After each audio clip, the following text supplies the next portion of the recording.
bienvenue à l'atelier système de cet après-midi. Donc on va vous parler en lien avec le sujet du jour, hein, de l'énergie à la décarbonation. On va rentrer un petit peu plus dans le vif du sujet sur les systèmes.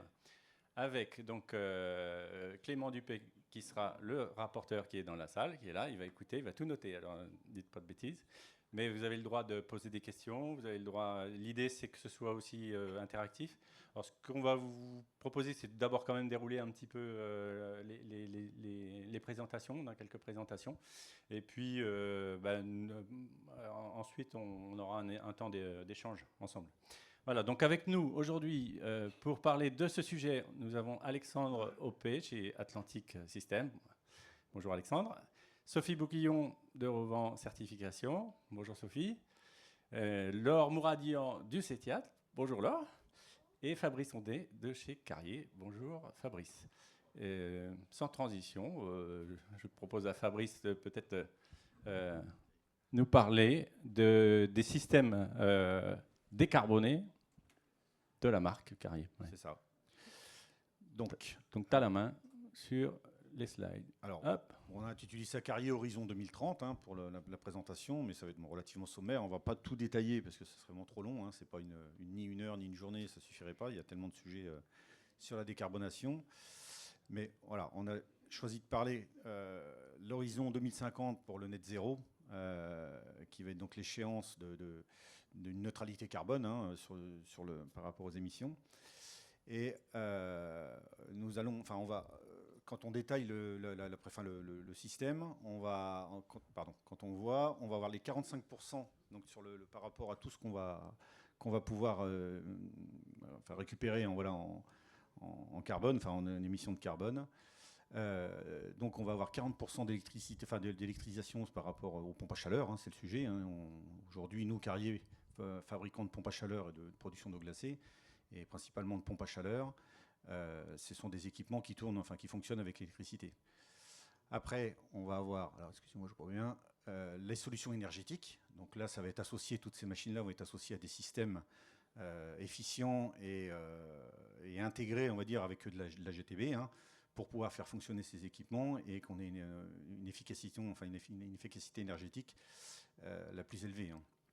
Et ensuite, donc là où on a travaillé dernièrement sur nos dernières sorties de machines, sur les fluides frigorifiques, qui représentent 15%, et des fluides qu'on doit choisir, qui puissent être associés donc à la décarbonation, bien évidemment, avec des fluides verts, avec un GWP très bas, et surtout sur du fluide naturel, mais qui également des fluides qui puissent obtenir des performances énergétiques élevées, mais surtout des conditions de température que nous avons besoin pour pouvoir décarboner réellement, c'est-à-dire suppression de chaudière, faire de l'hybridation, et donc avoir des températures très élevées, qui puissent être associées à ces températures de chaudière, notamment 75 degrés pour la dernière sortie chez nous.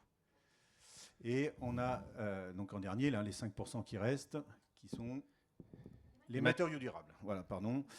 Et donc, qui vont dans la fabrication de nos unités, et on se doit de proposer des matériaux qui vont dans le bon sens. Alors, ces unités, on voit sur la gauche, sont fabriquées donc, à Montluel, dans l'Ain, c'est fabriqué en France. C'est une usine qui regroupe à peu près 800 personnes en production. Et c'était à Montluel qu'on avait notre centre de développement, notre laboratoire de recherche et notre usine de fabrication, où toutes les unités, pompes à chaleur et refroidisseurs, sont fabriquées. On a également une usine à Culose qui est principalement dédiée centrale d'air, mais qui va aussi dans le sens de la décarbonation, puisqu'on a des unités telles que des armoires informatiques, ou d'autres des équipements. Et un service de développement système, donc qui va ce qu'on a proposé sur les 35% économisés aussi, qui est Avance et qui développe tous les automates et systèmes GTB connectés qui sont associés à ces pompes à chaleur. Donc du coup, pour Fabrice, pour que je comprenne bien, ce que tu présentais tout à l'heure, c'était 100% net zéro. Comment vous alliez y arriver? Ça se répartit en 4 volets qu'on voit sur l'échelle de droite. Là, exactement, c'est les 4 axes, les 4 axes qu'il faut qu'on aille chercher pour pouvoir atteindre cet objectif, même si c'est 2050. Donc 45% ce sera fait sur l'électrification, l'utilisation d'énergie, 35% sur les solutions énergétiques et numériques, voilà, c'est ça. 15% sur la partie fluide frigorigène, oui. voilà. et les 5% restants, matériaux durables. Okay. Exactement, c'est ça. Voilà. Donc si on fait un petit retour en arrière là, sur les évolutions donc, des fluides pour en arriver à ce qu'on a développé aujourd'hui, hein, si on repart voilà, par exemple de 98, on a des équipements pompe à chaleur déjà, hein, mais équipés de fluides R407 avec des GWP qui étaient relativement élevés.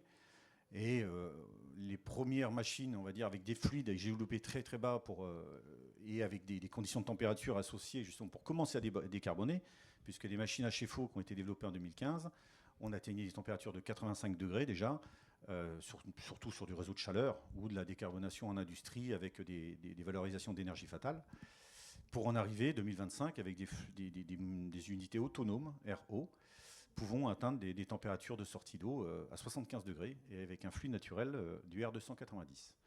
Donc ça, c'est des unités voilà, toutes nouvelles qui vont vraiment correspondre à ce qu'aujourd'hui beaucoup attendent hein, pour la décarbonation, pour le décret tertiaire, où on va pouvoir substituer de la chaudière, gaz, fuel, du fait des conditions de température de ces 75 degrés hein, qui vont aujourd'hui pouvoir coller à vraiment du remplacement de chaudière.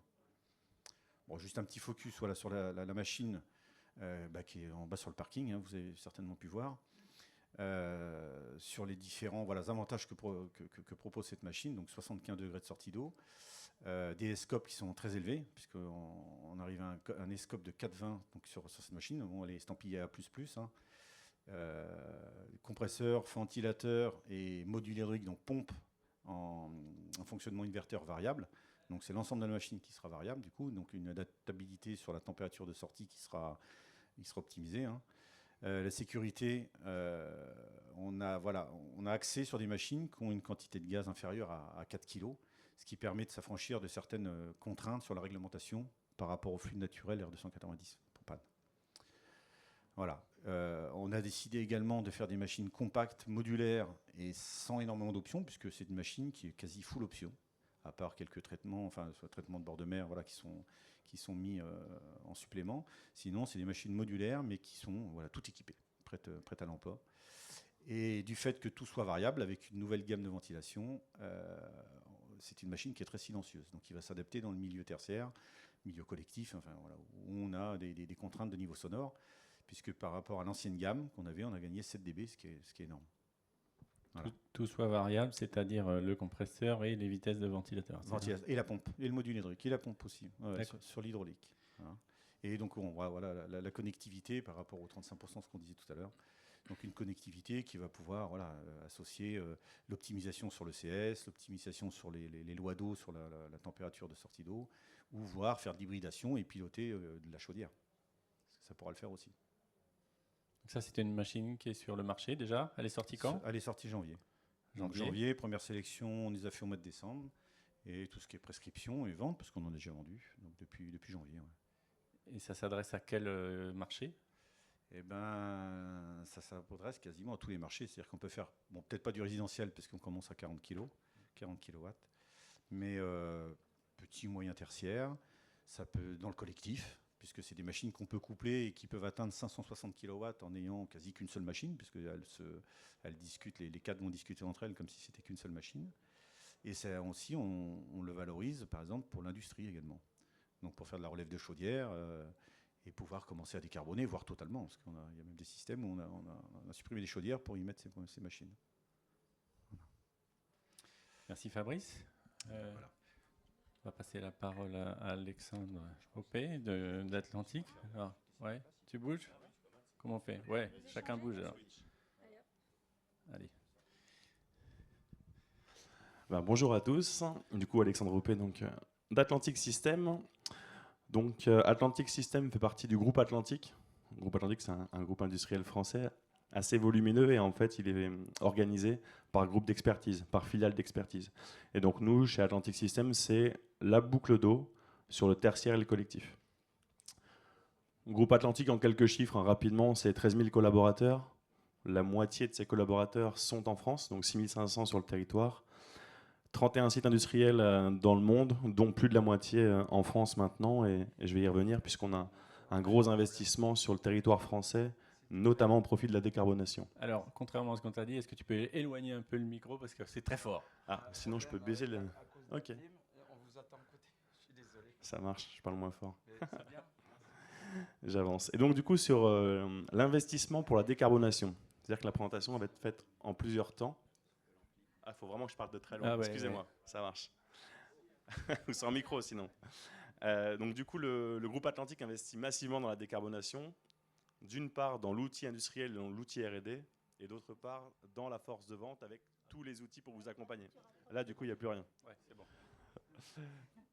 J'accélère. Là, c'est bon, là. Ouais, c'est bon, ça. Pas de problème. Le Pas de son est problème. mieux, là.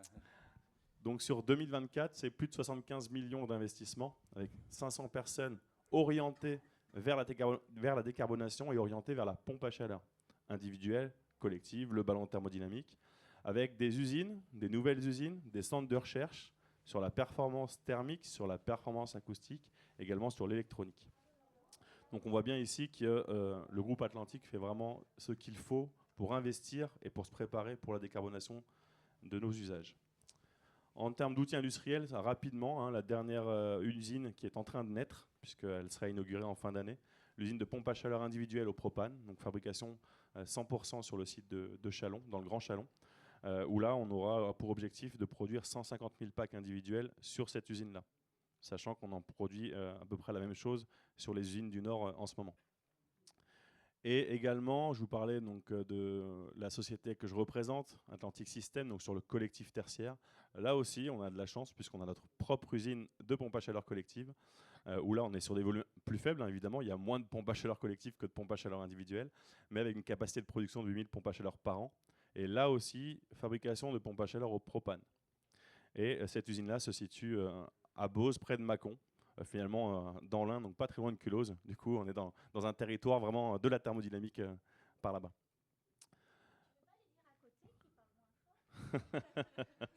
Tu les entends? En termes d'offres, je vais passer rapidement sur l'offre, puisqu'après, je vais vous expliquer comment on vous accompagne sur le sujet de la thermodynamique. Il faut savoir que ça fait plus de 15 ans qu'on fait de la pompe à chaleur chez Atlantique en collectif. On a commencé d'abord par l'eau chaude sanitaire, et ensuite, on a développer des solutions eau chaude sanitaire au R410, un fluide qui disparaît avec la réglementation F-gaz. On a ensuite intégré le CO2 comme pompe à chaleur très haute température pour faire de l'eau chaude sanitaire sans appoint électrique dans tous les climats français. Puis des pompes à chaleur chauffage, notamment avec l'avènement de la RE 2020, ce qui a boosté un peu finalement le marché de la pompe à chaleur sur le chauffage.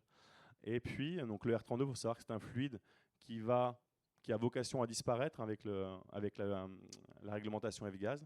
Et donc le fluide qui aujourd'hui vraiment va prendre le dessus sur l'ensemble du marché, on le voit bien, l'ensemble des industriels se lancent sur le propane, ou ont déjà fait du propane depuis longtemps, eh bien c'est le R290, où là on a développé toute une gamme de pompes à chaleur, et on continue à développer les plus grosses puissances, de 15 à 65 kW et de la mise en cascade, pour évidemment adresser l'ensemble du marché, quels que soient les usages, chauffage, eau chaude, rafraîchissement, en hybride ou pas en hybride, avec de l'appoint, sans appoint. En fait, on peut tout faire aujourd'hui avec ce type de technologie, c'est l'avantage. C'est ce qu'a expliqué mon collègue tout à l'heure de chez Carrier.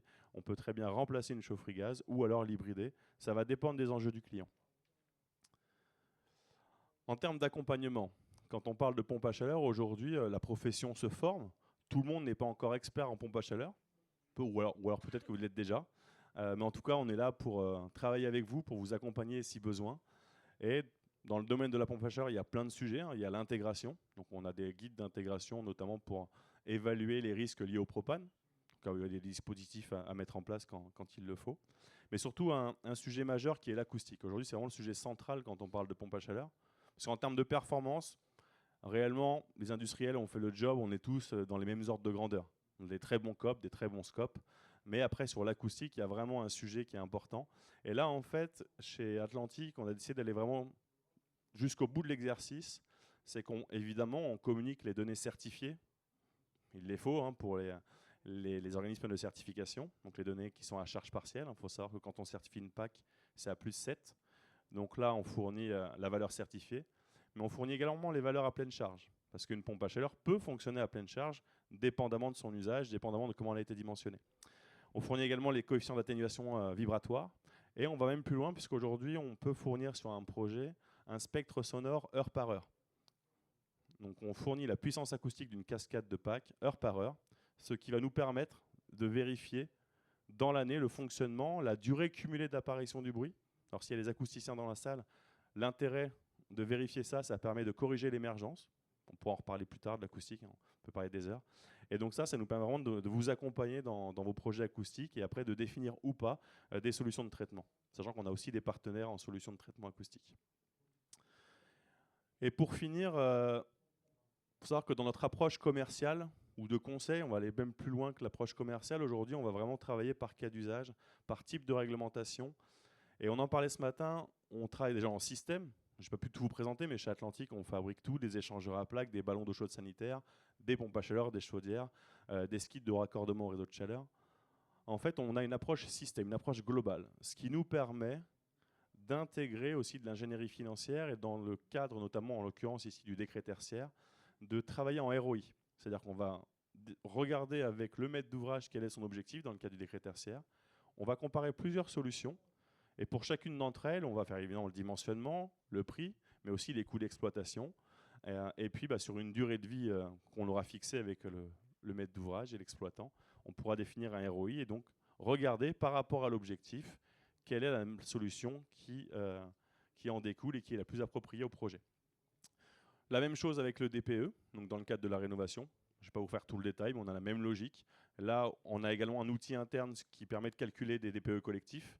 Donc ce n'est pas un outil officiel, mais ça nous permet rapidement, en fonction d'un projet, de regarder toutes nos solutions en DPE collectif. Le DPE collectif, l'intérêt, c'est que c'est lui qui va déterminer l'obtention des aides. Quand on est sur de la rénovation globale ou MaPrimeRénov' copropriété. J'en reparle parce que MaPrimeRénov' dernièrement, elle a été supprimée, enfin mise en stand-by pour la maison, mais pour le collectif, elle existe encore. Et les dispositifs d'aide sont vraiment très généreux, il faut vraiment y aller, il faut le savoir. Il y a des taux de financement qui sont conséquents en collectif. Et pour en finir avec la décarbonation, l'RE 2020, on en a parlé longuement ce matin dans l'amphithéâtre, mais aujourd'hui, tu le disais Hugues tout à l'heure, il y a à peu près un peu moins de 500 fiches PEP individuelles sur Ignies. Sur le lot CVC. Hein. Rien que sur le lot CVC. Il faut savoir que le groupe Atlantic, on a une cinquantaine d'experts qui travaillent sur les PEP dans le groupe. On a plus d'une centaine de fiches PEP individuelles déjà disponibles sur l'Ignies. Donc on est un très gros contributeur sur ce sujet-là. Ça fait bien longtemps qu'on a travaillé sur le sujet.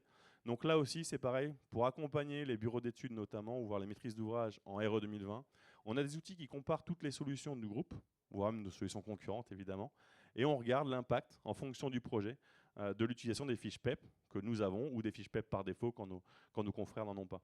Donc voilà l'intérêt de cette approche-là, de raisonner pas réglementation, mais sur une enveloppe globale. J'en ai peut-être beaucoup dit, mais merci. Merci Alexandre. Mais du coup, on peut peut-être rebondir et poser la question à Fabrice. C'est où est-ce que vous en êtes chez Carrier des fiches PEP individualisées? Ouais. Et puis, comment vous accompagnez, vous, vos clients dans cette démarche Aujourd'hui, les fiches décarbonation PEP, elles sont disponibles sur notre site Carrier en fait, par typologie de machine. Et on retrouve les fiches PEP et on peut les télécharger et récupérer. On a une déclinaison pour chaque machine de sa fabrication et les fiches PEP sont disponibles en fait. Ouais. C'était une question piège, je demandais Combien de combien Combien, oui, enfin... Beaucoup. Une par machine en fait. Enfin, il faudrait compter le nombre de machines en fait qu'on a par gamme et par puissance. Mais bon, on manque pas. Enfin, vous avez toutes les fiches PEP pour toutes les machines. Toutes les machines, voilà. Exactement. Ouais. Ok, donc vous êtes prêts. On est prêts depuis déjà, oui. Et sur cette question de la décarbonation, comment vous accompagnez vos clients du coup sur vous avez une démarche, prescription, etc. Prescription, oui, c'est plutôt soit avec les bureaux d'études ou directement avec les industriels, en fonction donc des besoins et des demandes. Ce que je disais tout à l'heure, il y a la partie pompe à chaleur, propane, mais pas que, parce qu'aujourd'hui, il y a beaucoup d'industriels ont soit de l'énergie fatale, ils ont par le biais de forage, ça peut être aussi par le biais de forage en mettant des pompes à chaleur, mais aussi de l'énergie fatale par rapport à des process industriels où ils dégagent de la chaleur qui est gaspillée. Hein, et donc ça passe par la récupération de chaleur sur les groupes d'eau glacée, par exemple, qui vont alimenter les process. Et cette chaleur, au lieu de l'acheter aux petits oiseaux, on la valorise.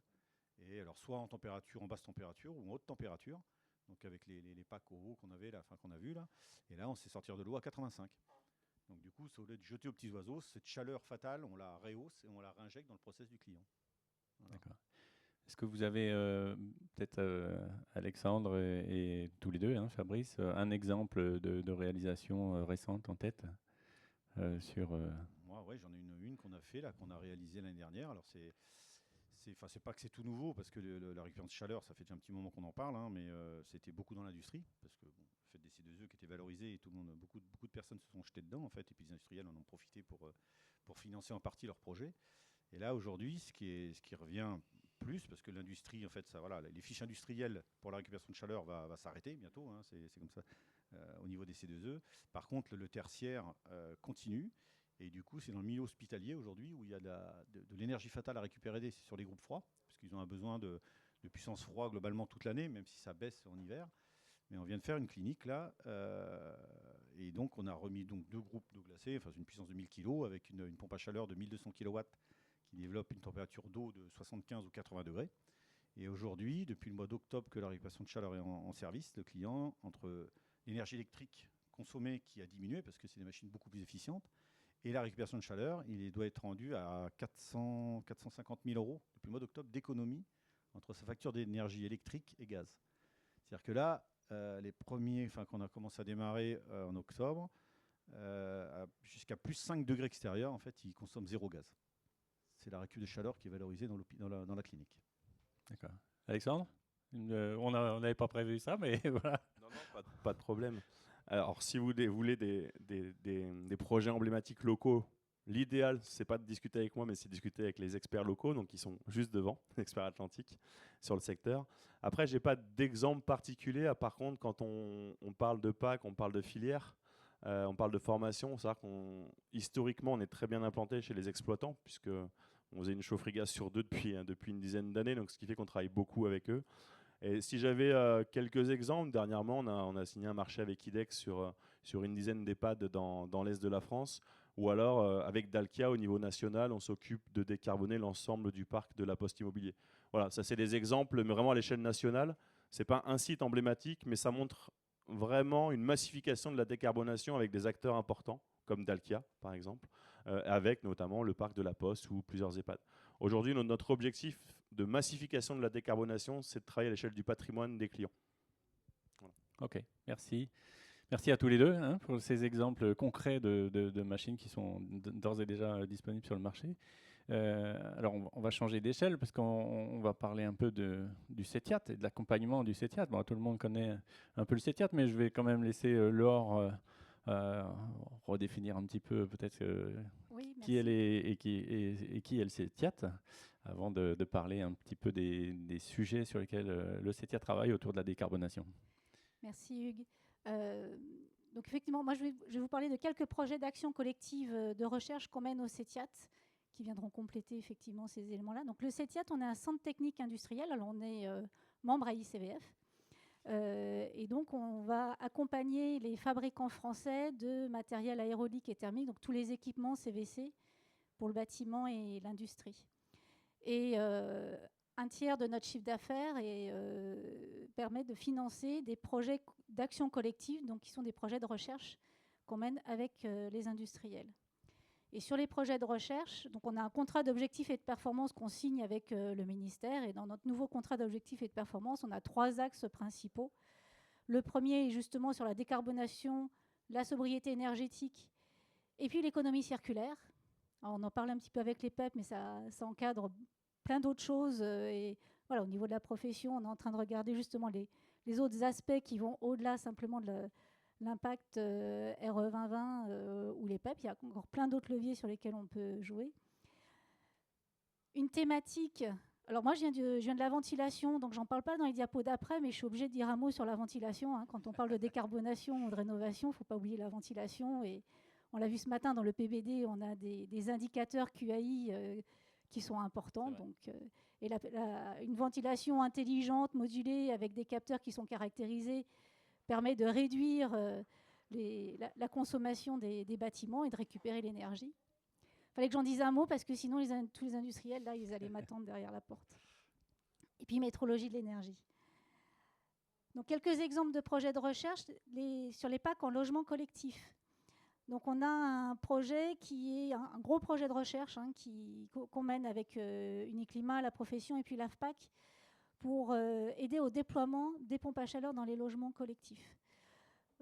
On participe pour ça aussi à des annexes internationales dans le cadre des annexes de l'énergie sur justement une annexe qui est sur PAC en logement collectif, qui permet de recueillir toutes les différentes solutions existantes, qui existent, de comment intégrer des PAC en logement collectif, en particulier en rénovation, quand on a un bâtiment existant qui va apporter des contraintes d'installation. Et une autre annexe sur l'intégration acoustique des pompes à chaleur. C'est un enjeu très important aussi, que ce soit en neuf ou en rénovation. Et il manque encore quelques éléments pour pouvoir aider finalement à ce déploiement du matériel. Et au niveau du CETIAT, nous, on va travailler pour, en tant que support technique de la profession, pour agglomérer les différents éléments, avoir rédigé avec l'AFPAC des guides sur l'installation de ces systèmes-là, le dimensionnement, comment on les intègre dans des bâtis anciens, et puis comment ces équipements peuvent être valorisés au niveau de la RE 2020 également. Donc c'est un projet qui doit se terminer en 2026, et les livrables sont disponibles avec l'AFPAC. Et puis on a des projets, alors voilà, notre directeur général Pierre Claudel dit l'objectif d'un centre technique, c'est aussi de dérisquer les innovations pour la profession. Et donc on a des projets où on va aller tester des prototypes. Donc la photo que vous voyez là, c'est un prototype de pompe à chaleur. Je ne sais pas si vous en avez vu souvent sous cette forme-là. Mais donc on va déconnecter les différents équipements et on va essayer de travailler sur chaque composant pour voir comment on peut améliorer les systèmes. Donc ça peut être réduire les charges. Ça va être aussi, est-ce qu'on peut changer de type de compresseur, changer complètement de technologie de compresseur pour aider à améliorer les performances et puis voir les impacts et les enjeux derrière. Ça peut être aussi quand on a un échangeur de chaleur, si on met un échangeur à micro-canaux, est-ce que ça permet d'améliorer la performance de l'échange? Et dans ce cas-là, quelles sont les contraintes qu'il y a derrière? On parle notamment de contraintes de givrage ou de dégivrage. Voilà, donc on a ces éléments-là. Donc on a des résultats qui sont parus. Donc on a présenté à Interclimat et on va avoir une poursuite sur les nouveaux fluides aussi, les fluides bas coût. Et les enjeux de demain sur les pompes à chaleur, c'est aussi développer des jumeaux numériques pour permettre de caractériser les performances des systèmes sur des performances réelles et pas que des tests laboratoires. C'est un des enjeux qui nous attend, qui fait partie de la feuille de route de l'économie circulaire. Le ESCOP est déjà en performance saisonnière, aller plus loin pour aller sur la performance réelle. D'autres aspects, voilà, on a beaucoup parlé de pompe à chaleur, mais il n'y a pas que ça comme équipement de chauffage. Pour le chauffage ou l'eau chaude sanitaire, on a vu que c'était un gros poste. On a tous les appareils à combustion.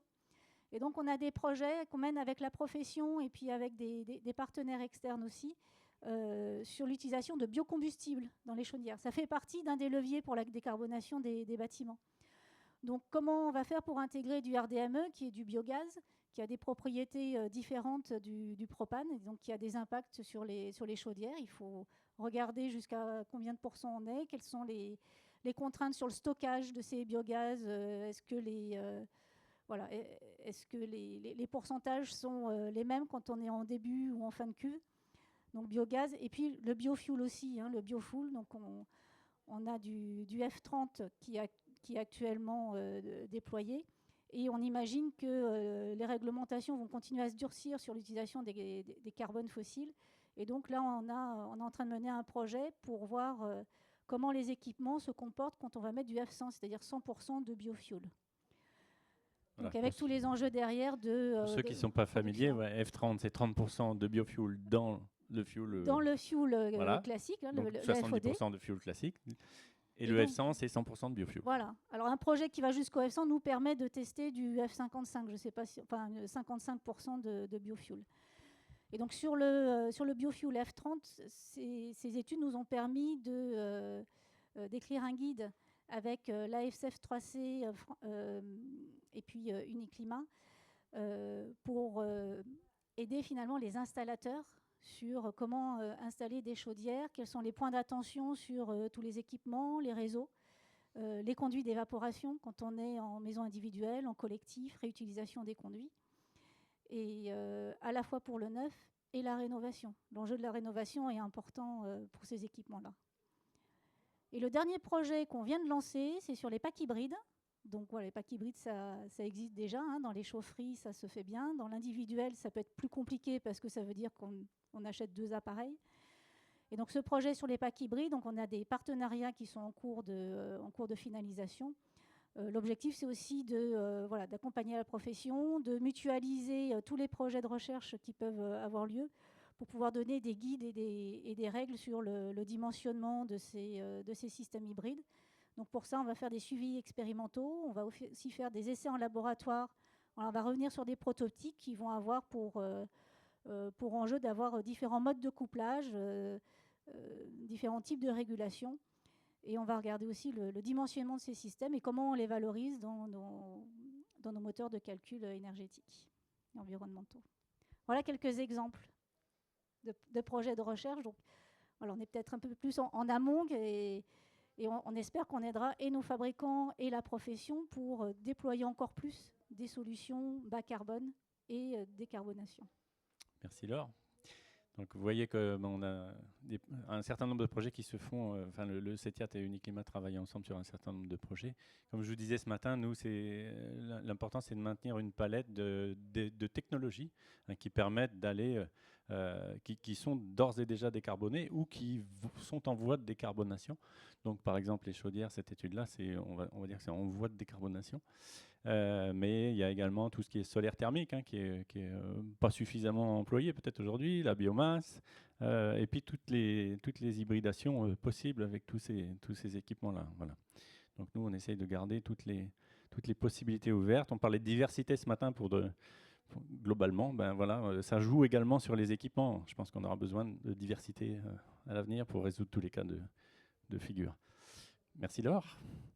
Sophie, du coup, de Bouquillon, de Revent Certification, comment vous travaillez, vous, sur ces sujets certification des performances, c'est important aussi pour être sûr des performances énergétiques, et puis la décarbonation, comment vous voyez le sujet à l'avenir? Alors, c'est vrai que ce matin, on a dit, il faut consommer moins, mais mieux consommer. Donc, on essaye vraiment d'accompagner la filière d'une manière globale, par exemple lors des évolutions réglementaires. Mes collègues en ont parlé tout à l'heure, avec l'évolution réglementaire au niveau des fluides frigo.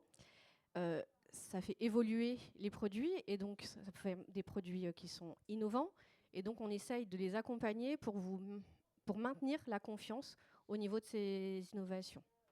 Donc avec la certification, donc on va venir tester ces produits, les protocoles d'essai vont s'adapter, les laboratoires d'essai vont également s'adapter. L'idée, c'est de continuer à garder cette confiance malgré les innovations. On en a parlé tout à l'heure, il ne faut pas que les évolutions réglementaires soient aussi un frein à l'innovation. Et donc la certification, c'est aussi un moyen d'y répondre et de pouvoir accélérer la décarbonation. Également, dérisquer vos investissements. La certification, aujourd'hui, chez Revent, donc on travaille sur plusieurs domaines, donc la thermodynamique, la ventilation, le confort et la réfrigération. Sur ces domaines-là, on va certifier un certain nombre de caractéristiques, que ce soit thermique, aérolique. On en a parlé également de la partie acoustique qui est un enjeu fort avec la massification des packs, des éléments sur la partie eau chaude sanitaire. Et également, on en a parlé, Laure, on a parlé sur la partie QAI, notamment par rapport en lien avec le BBD. Donc voilà, on fait évoluer nos référentiels de certification pour répondre en fait à ces besoins du marché, à ces évolutions réglementaires. On essaye d'être le plus possible en amont et en accompagnement de la filière. Un autre exemple, on parle aussi de la réglementation NZIA.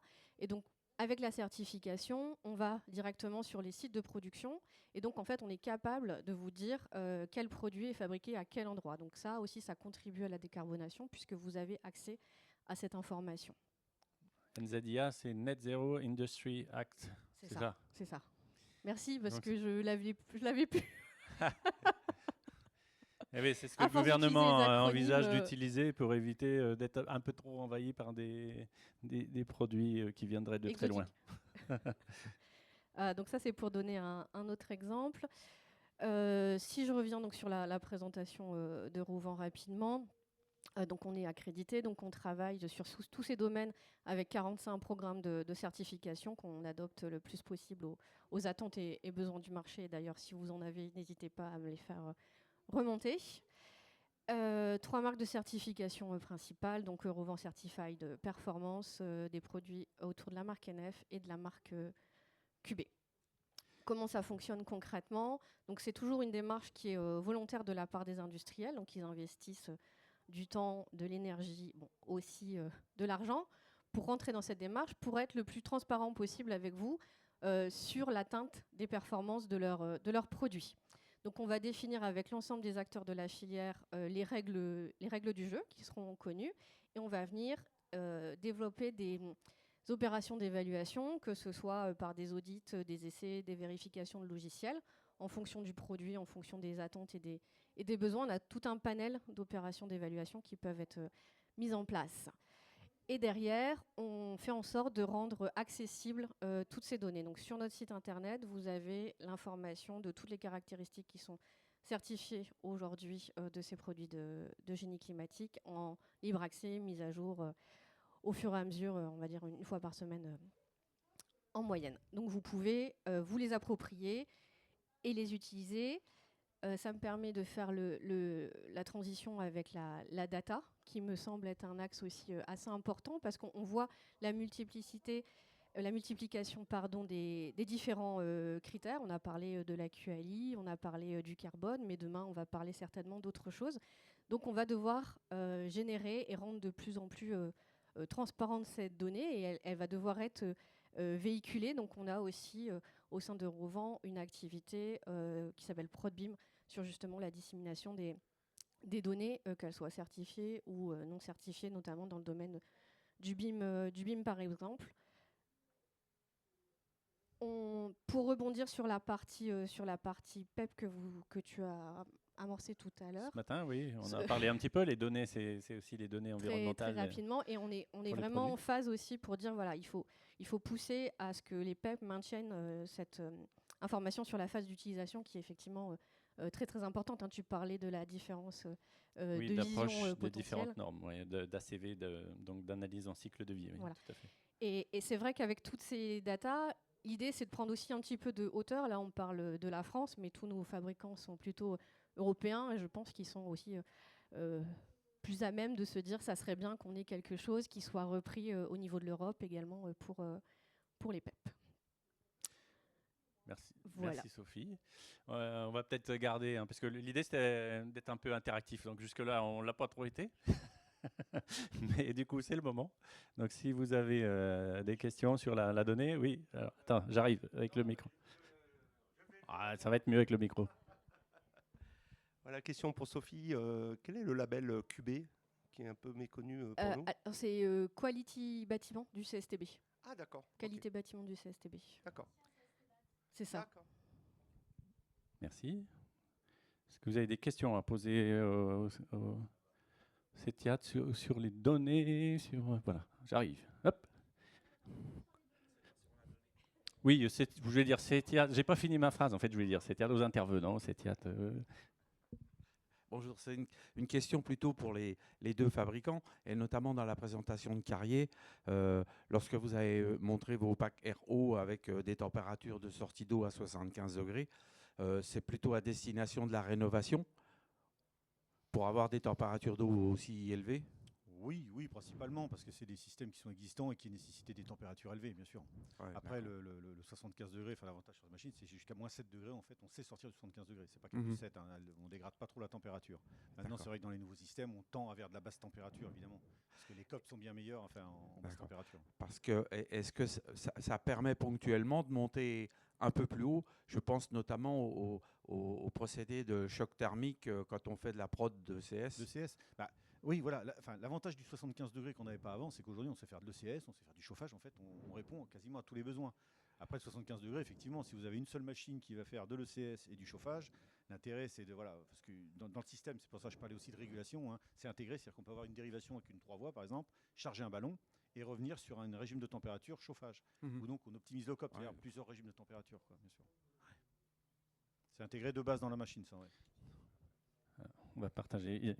Il y aura une deuxième question. On revient derrière. Monsieur. Merci. NH3 ammoniac.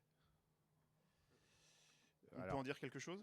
On peut en dire, mais nous, enfin voilà, Carrier, on n'a pas accès dans ce domaine-là. C'est vrai que le NH3 était plutôt réservé aux frigoristes à une époque, hein, voilà, c'est ça, et qui a un très bon fluide, il n'y a pas de souci, au contraire, même il est de très bonne qualité. Hein.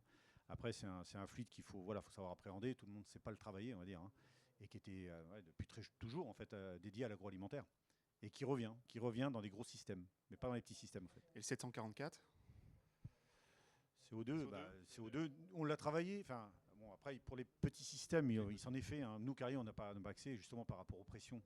Parce qu'aujourd'hui, c'est vrai que pour obtenir des températures élevées, 75-80 degrés, on arrive à des pressions enfin, voilà, qui sont très très hautes. Donc ça veut dire des tuyauteries très grosses, un système. Enfin, toute la machine doit être fabriquée de façon à tenir cette pression. Sauf qu'on devient trop cher et donc pas vendable. Limite, tiens, je peux passer la main. Ouais, le CO2, en fait, il a des avantages et des inconvénients. C'est un fluide qui permet de faire du très chaud ou du très froid, du froid négatif notamment. Nous, le CO2, on l'a à la gamme pour l'eau chaude très chaude. Et l'intérêt, alors oui, c'est vrai, il y a des sujets de pression. Après, il faut l'anticiper pour la maintenance. Mais ça se gère avec les bons exploitants, les bons techniciens. Il faut se former, tout simplement. Après, il y a un sujet prix, mais on va dire, en fait, le CO2, bon, nous, on a une seule machine, donc on va avoir un effet d'échelle. Des fois, on va plutôt partir sur de la PAC propane, qui va assurer le même objectif. Par contre, l'avantage du CO2, du fait qu'on stocke très haut en température, nous permet de stocker moins de volume d'eau. On stocke de la calorie et pas du volume. Donc, notamment en rénovation, nous, on a beaucoup eu de projets en réno avec de la PAC CO2, parce qu'en réno, là où les locaux techniques étaient exigus, on mettait moins de ballons d'eau chaude sanitaire, donc c'est un avantage technique. En fait, encore une fois, c'est une des solutions qui existent qui nous permet de nous adapter à chaque configuration. Oui, je voulais savoir, en fait, c'est un petit peu hors sujet, mais donc là, vous travaillez sur la décarbonation des systèmes, mais qu'en est-il de la décarbonation de vos fabrications? Est-ce que vous travaillez là-dessus aussi? C'est-à-dire, en fait, dans les aciers, les cuivres, les plastiques que vous travaillez, est-ce que vous travaillez sur moins de carbone, le recyclage de matières, des choses comme ça?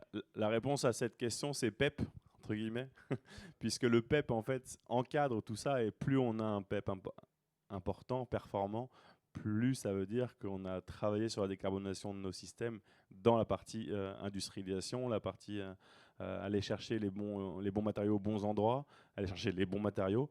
Et en fait, tout ça aujourd'hui, comme je disais tout à l'heure, on a, en tout cas, je parle d'Atlantique, mais après je vous laisserai parler mes collègues. Nous, on a à peu près une cinquantaine d'experts sur le sujet PEP qui sont en transverse sur l'ensemble des usines. Donc, et on fait en sorte de massifier aussi notre apport de matière. On sélectionne des matériaux très bas carbone. Et après, l'objectif, en fait, c'est qu'on puisse, comme ça, venir piocher dans des matériaux très bas carbone au niveau de cette expertise PEP et que ça alimente comme ça les différentes usines. Comme ça, on mutualise notre savoir-faire sur la décarbonation des matériaux.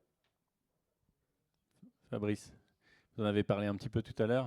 Oui, c'est vrai que c'est un enjeu pour tout fabricant. Hein.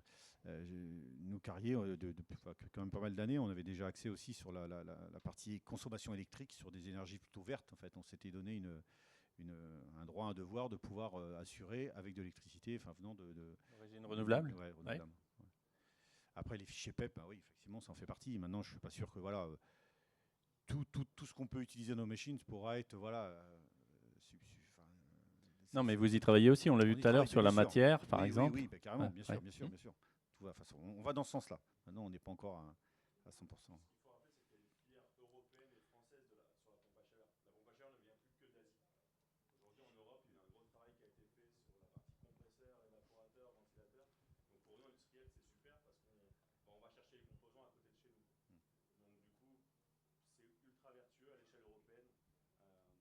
Des produits.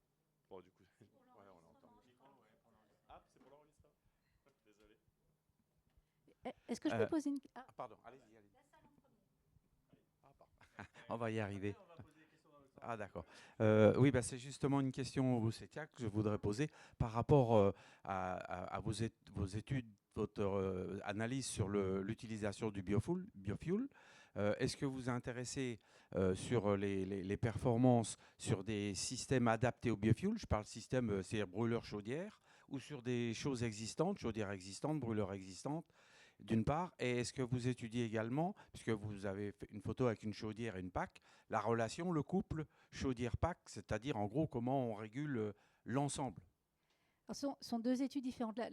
L'étude sur le biofuel, on a effectivement des essais sur des matériels, sur des équipements neufs qui sont fabriqués pour pouvoir être compatibles avec du biofuel. Et on a intégré des essais aussi où on va devoir changer le brûleur. C'est-à-dire qu'on prend une chaudière existante et on change le brûleur pour permettre justement de faire de l'adaptation de systèmes existants. Ça fait partie de la décarbonation aussi. Je ne vais pas faire plaisir à mes industriels, mais la décarbonation, ce n'est pas forcément changer tout le matériel, c'est aussi faire du rétrofit, améliorer l'existant pour pouvoir s'adapter. On ne peut pas conserver des brûleurs existants, même relativement récents, pour les faire passer du fuel au biofuel, à F30 ou F100. Non. Alors, non, le F30, si, je crois. Alors, je vous avoue que je connais les enjeux, pas forcément tout le détail, c'est mes collègues qui ont travaillé dessus. Il y a la fiche F30. Il y a la fiche F30, donc malheureusement, je ne l'ai pas apprise par cœur. Si quelqu'un peut répondre, je lui en serai gré. Ce que je sais, c'est que pour passer au F55 ou F100, là c'est un projet que je connais mieux, pour le F55, il faudra changer de brûleur. Et du coup, un des enjeux qu'on va avoir sur ce nouveau projet de recherche, c'est d'aller faire des tests sur des chaudières existantes, où là, on va devoir aller sur des sites, changer le brûleur pour pouvoir faire les tests. Et sur le côté hybride, donc là, c'est un autre projet où justement l'objectif, c'est de regarder le couplage, quand est-ce que un appareil vient en relève de l'autre, à quel moment, et quel est le meilleur couplage pour avoir la meilleure performance, effectivement. Mais là, je ne peux pas vous en dire plus parce qu'on vient de lancer le projet et les équipes commencent à travailler. Et les mélanges gaz-hydrogène, vous êtes dessus aussi? Alors, on a 2 thèses en cours. On finance 2 thèses avec des laboratoires universitaires sur des brûleurs qui fonctionneraient au 100% hydrogène. Un sujet sur le résidentiel et puis un cas d'application sur l'industrie. Voilà. Et effectivement, il y a des enjeux par rapport au retour de flamme, des enjeux sécuritaires. Et donc, c'est le mélange. Il y a des contraintes particulières sur le mélange gazeux. Et je crois que je dois m'arrêter là sur ce que je peux vous dire. Parce qu'on on a un accord de confidentialité. Donc, jusque-là, j'avais le droit de vous en parler. Et après, plus loin, je ne peux plus. Oui, on a vu sur des salons européens des chaudières déjà 100% compatibles. Oui, il y a des choses sur l'hydrogène. Alors, l'hydrogène pur, on est plutôt axé industrie quand même. Hein. Même si je crois qu'en Angleterre, il y a des tests sur l'hydrogène dans des quartiers résidentiels. Il y a des quartiers qui sont avec des quartiers démonstrateurs avec de l'hydrogène. Alors, on peut changer le sens des questions. Peut-être tu voulais poser une question à la salle. Ah oui, alors moi, on n'en a pas parlé avant. Eh ben. Donc, Hugues, tu n'es pas prévenu. Personne n'est prévenu. Attention je fais attention à ce que je dis. Non, c'est parce qu'on parlait de comment décarboner autrement qu'en optimisant les performances des équipements. Et tout à l'heure, je parlais d'économie circulaire. Et donc, on se pose la question au niveau du CETIAT sur les enjeux d'économie circulaire. Et un des leviers, c'est effectivement la réutilisation, le recyclage de composants ou de matériel. Et c'est vrai que quand on a mené une de nos études en disant comment on fait le test sur des chaudières existantes, on s'est rendu compte qu'il y avait des équipements qui se vendaient sur le bon coin en seconde main. Donc, une des questions qu'on se pose, c'est est-ce qu'il y a un nouveau métier qui est de caractériser, de recaractériser des équipements qui ont déjà servi, qui seraient réutilisés. Et voilà, j'avais envie de poser une question à la salle. Est-ce que vous êtes prêts sur cet enjeu-là? C'est trop tôt ou ça ne se fera jamais? Est-ce que vous avez un avis sur le sujet? Ça fait partie d'un des leviers de l'économie circulaire. Un avis ou une expérience Une expérience. Merci. Alors Stéphane, Français. Alors nous, on est intéressé par le sujet depuis pas mal d'années, sauf qu'on bute sur 2 sujets. Le sujet juridique par rapport aux garanties et à la sécurité apportée aux produits. Exactement. Donc aujourd'hui, en fait, on ne veut pas se lancer alors que nous sommes prêts parce que c'est trop engageant pour l'entreprise au regard des normes aujourd'hui. Et il y a des demandes, sinon c'est des choses que vous sentez? Zéro carbone sur les bâtiments. Donc eux, ils nous poussent à leur fournir des matériels avec évidemment les mêmes garanties que le neuf et toutes les sécurités qui vont avec. Donc bien sûr qu'il y a une demande. Mais par contre, nous, on n'est pas tout à fait OK avec ce qu'ils nous demandent.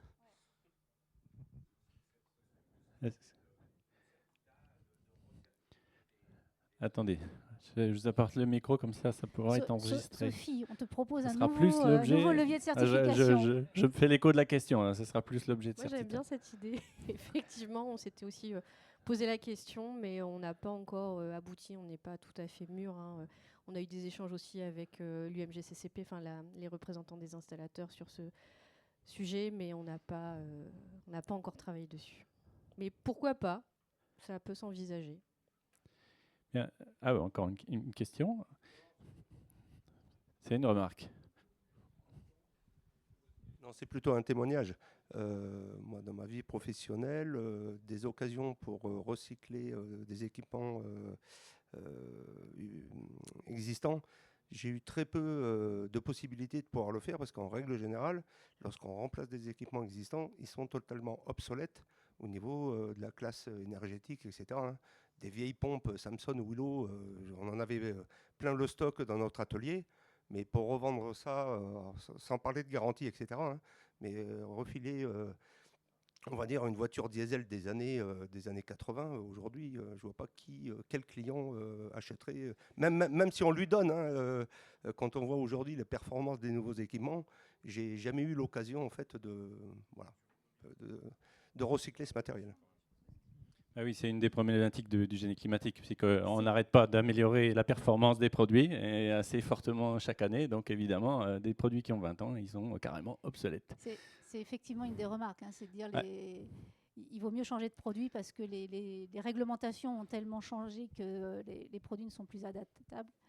Il reste quand même l'idée des composants. Donc je sais qu'au niveau des fabricants de filtres, ils se posent vraiment la question. Et nous, on a le retour où dans l'industrie, quand on a des gros équipements industriels, ils font du rétrofit. Ouais, c'est-à-dire qu'ils changent une partie. Ça se fait, effectivement. C'est déjà des pratiques. Pour changer le fluide, par exemple, sur les unités, on arrive à changer de fluide et à repasser avec des fluides plus vertueux, quoi. Ouais. D'accord, donc il y a quand même des choses qui se font et on ne le sait pas toujours d'ailleurs. Même en centrale d'air aussi, Ouais. La rénovation de centrale. Oui.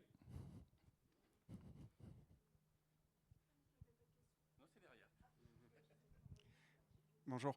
Moi, j'ai une remarque aussi pour optimiser le bilan carbone des systèmes. Il faut mettre moins de matériaux pour construire le système. Aujourd'hui, en fait, on a des bâtiments, parce que là, on parle des systèmes, mais ces systèmes, ils sont adaptés à des bâtiments qui sont soit neufs, donc avec des enveloppes très performantes, soit rénovés avec des enveloppes plus performantes. Et nous, alors moi, je vais parler avec une étiquette plutôt bureau d'études, on est confronté à des problèmes d'entrée de gamme ou de bas de gamme, alors je ne parle pas de qualité mais plutôt de puissance, qui restent toujours très élevés. C'est-à-dire que quand on veut mettre une pompe à chaleur ou une chaudière dans un bâtiment, les gammes commencent souvent très très haut par rapport aux besoins des bâtiments. On se retrouve avec des machines souvent qui sont surdimensionnées, donc qui ne travaillent pas du tout sur leur point optimum de rendement. C'est-à-dire que là, on se fait toujours plaisir en disant le COP, il est de 4 ou un truc comme ça. Sauf que, en fait, c'est un COP de laboratoire et puis après, il y a les conditions dans lesquelles il fonctionne. Donc, soit la machine, elle est, en fait, à cause des coefficients de surdimensionnement de tout le monde, et ben, finalement, on est dans des situations où le point de fonctionnement, c'est quand on a des trains de chaleur parce que la machine ne peut pas descendre en dessous de cette puissance. Et est-ce que on parlait du scope tout à l'heure aussi. Le scope, par exemple, je pense que c'est déjà plus un bon estimateur parce que les températures de non-chauffage, à mon avis, elles sont de plus en plus basses parce que les enveloppes sont de plus en plus efficaces. Et donc, est-ce que vous, les industriels, vous intégrez ces mutations du bâti sur la conception optimisée de vos systèmes pour que, évidemment, ils soient plus efficaces et que donc ils consomment moins Je vais commencer, je te laisserai la parole après. Alors. Mais vous avez raison, en fait. La grosse erreur, souvent de fois, ça arrive souvent de fois, c'est de mettre des pompes à chaleur trop grosses. Une pompe à chaleur trop grosse, c'est pas efficient, en fait. C'est là où en fait, tout ce que vous avez pu estimer sur le COP de la machine ou le rendement, il est plus bon. Après, quand vous avez, de mettre des machines à limite, trop puissantes, ça marche pas, mais de l'hybridation, comme parlait tout à l'heure, là, je pense que ça, c'est peut-être un bon compromis. C'est-à-dire utiliser la pompe à chaleur jusqu'à la limite de ses capacités sur la température extérieure, mais elle va avoir un rendement qui va osciller, de 30 à 100% sur sa fonction. À 100% quand elle ne sait plus, et ben, la chaudière va lui filer un coup de main. Et là, dans ce cas-là, je pense que oui. Et les 80% donc de sélection de cette machine par rapport à votre puissance, ça va être 90 ou 95% du temps de fonctionnement, enfin de besoin de votre bâtiment. Je pense que c'est plutôt comme ça qu'il faut faire. Ouais, je vais compléter. En fait, il y a en effet une partie de réponse là, qui vient d'être donnée avec l'hybridation qui est une solution, mais évidemment. Après, quand on n'hybride pas et qu'on est en 100% thermodynamique avec ou sans appoint électrique, en effet, ça peut arriver d'aller sur une seule grosse pompe à chaleur. C'est plutôt assez rare, parce qu'après, sinon, ce qu'on peut faire, c'est de mettre plusieurs pompes à chaleur en cascade, comme ça se faisait en chaudière au final.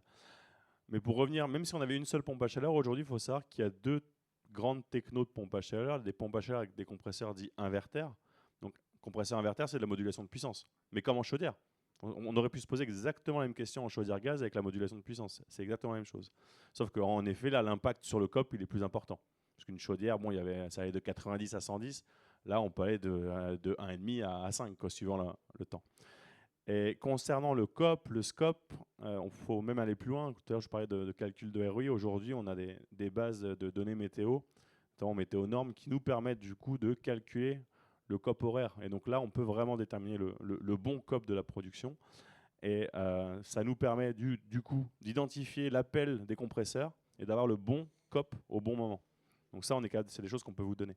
Et pour finir, après, il y a une notion d'hydraulique, parce que là, je reviens encore une fois sur la notion de système, et de ne pas être concentré uniquement sur la PAC. Parce que la PAC, oui, elle va avoir un super COP d'usine, mais sauf qu'il y a plein de choses qui vont influer sur son COP.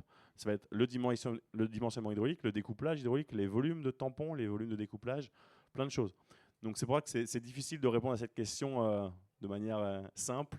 Mais voilà, c'est plein de solutions qu'on vous donne là, ensemble. Attendez, j'arrive. C'est que, en fait, effectivement, sur du collectif ou des installations assez étendues, avec le jeu des ballons de tampons, etc., on arrive de faire des choses. Les promoteurs, qui sont une partie des donneurs d'ordre non négligeables, eux, ce qu'ils veulent, c'est surtout pas de collectif, parce qu'ils disent que c'est pénible de vendre des logements dans lesquels il y a beaucoup de copropriété, et ainsi de suite. Et donc, ils poussent beaucoup à mettre en place des solutions individuelles. Et en fait, je pensais surtout à ces installations-là de petite puissance individuelle qui commencent toujours quand même avec des échangeurs à 4 kg. Et même si... je sais pas, bon, peut-être. Et même si il y a des compresseurs inverteurs ou des. En fait, l'inverteur il descend pas indéfiniment en bas de la plage de puissance. C'est-à-dire à un moment et de manière il va avoir sa puissance mini. Pour revenir là-dessus sur les solutions individuelles, comment ? Oui, exactement. En eau chaude sanitaire, ça va être la puissance qui fait la taille de la machine. Après, pour revenir sur les solutions individuelles aujourd'hui en logement neuf, il y a plein de choses. Alors oui, des fois, on va trouver des pompes à chaleur avec un groupe extérieur. En effet, là, il va être plutôt de l'ordre de 2, 3, 4 kW. Et puis, ce qu'on voit aussi beaucoup aujourd'hui en logement neuf, c'est des bâtiments encore mieux conçus, avec des forts B-bio, qui permettent de rebasculer en chauffage électrique. Et après, vous avez un ballon thermodynamique, où là, le ballon thermodynamique, du coup, comme on stocke de l'eau chaude, on baisse sa puissance. Et on est sur des petits compresseurs qui ont de l'ordre de 150 grammes de propane. Voilà. Et s'il est sur l'air extrait, vous faites de la ventilation en même temps. Et c'est l'hybridation de système. Pour parler du futur dans 20, 30 ou 40 ans, aujourd'hui, vous dimensionnez vos packs avec des températures extérieures. Moi, je viens de la Lorraine, hein, donc des températures de moins 15, moins 10 en température de base, et des températures extérieures à 35. L'évolution des températures montre qu'on aura peut-être des températures beaucoup plus hautes, notamment en été, où on pourra avoir, je ne parle pas du sud, hein, je parle de l'est, des températures à 40 voire 45. Donc, qu'en est-il du dimensionnement des machines aujourd'hui qui, dans 10 ou 20 ans, seront certainement encore en service ? Encore une fois, dans 10 ou 20 ans, peut-être qu'à ce moment-là, en fonction des aléas climatiques, il faudra peut-être redimensionner des choses. On ne peut pas, encore une fois, anticiper tout ce qui va se passer.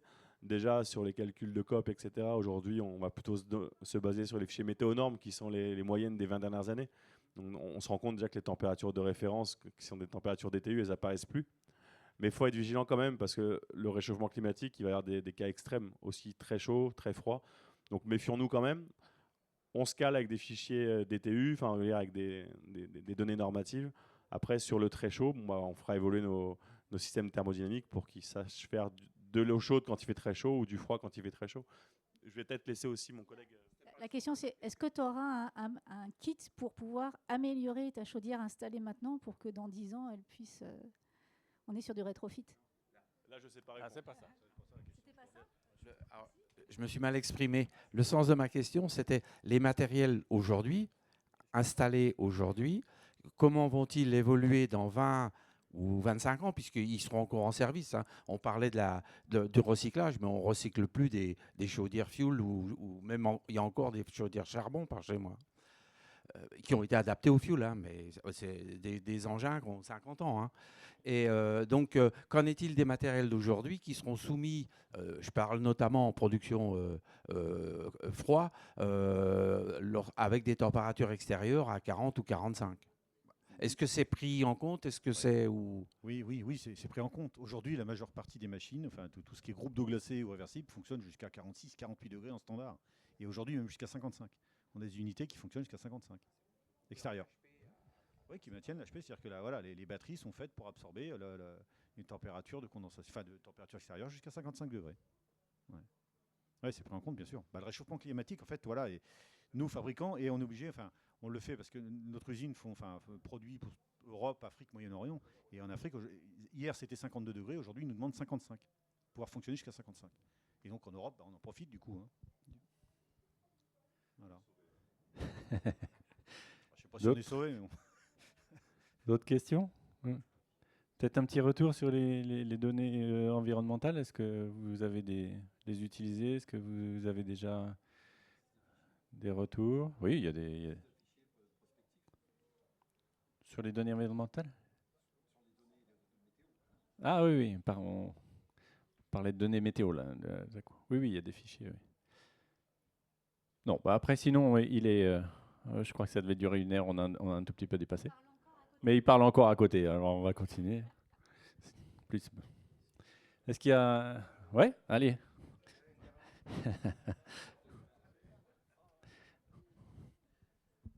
C'est vrai que mon collègue a parlé des scopes. Aujourd'hui, les données sont établies, que ce soit la température d'air ou la température d'eau, mais pour des conditions particulières. Moi, je me rappelle qu'à l'époque, il y avait, on parlait de COP, hein, pas de SCOP, mais il y avait des données en fonction de la température extérieure et surtout à travers les régimes d'eau, parce que les scopes sont donnés pour de 30-35 d'eau par 2+7 hein, de mémoire. Mais bon, une machine pour avoir un scope meilleur que l'autre, mais peut-être qu'à des niveaux de température d'air extérieur ou de température d'eau, peut-être qu'elle s'écroule. Voilà.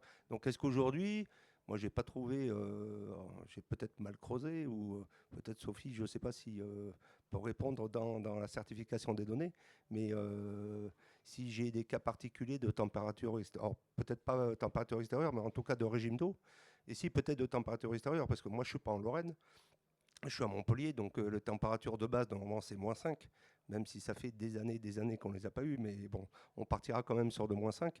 Mais est-ce qu'il existe chez les fabricants des grilles de COP données?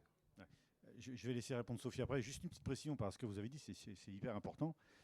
Ces conditions de température par rapport au SCOP, où on est sur du 30-35, mais si vraiment on va arriver à garantir un COP machine, parce que tout à l'heure on parlait donc que les COP n'étaient pas forcément attendus en ce qu'on annonçait, mais l'important c'est de faire une loi d'eau. C'est-à-dire que rien ne sert de faire de l'eau à 60, 45 ou 50 s'il fait 15 degrés dehors. Il faut vraiment adapter la température d'eau aux besoins et à la température extérieure. Et là, vous allez avoir un vrai bon COP en fait. Et cette température 65, si la machine y va, quand il fait très froid, on s'en sert uniquement quand il fait très froid. On ne fait pas de l'eau à 65 quand il fait 15 dehors. Et après, par rapport aux réglementations, je vais laisser Sophie répondre.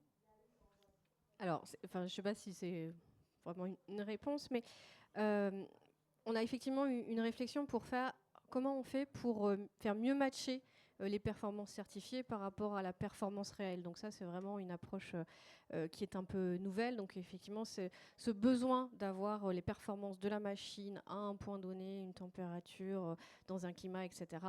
Mais ça veut dire aussi de gérer derrière aussi beaucoup plus de data. Il y a aussi la question de la visibilité de cette information, comment on la garantit. Donc, dans nos programmes de certification, d'une manière générale, je ne parle pas forcément des pompes à chaleur, on va venir à la fois tester des produits suivant des conditions qui sont standards, mais aussi des conditions spécifiques quand ce sont des produits qui sont faits à façon.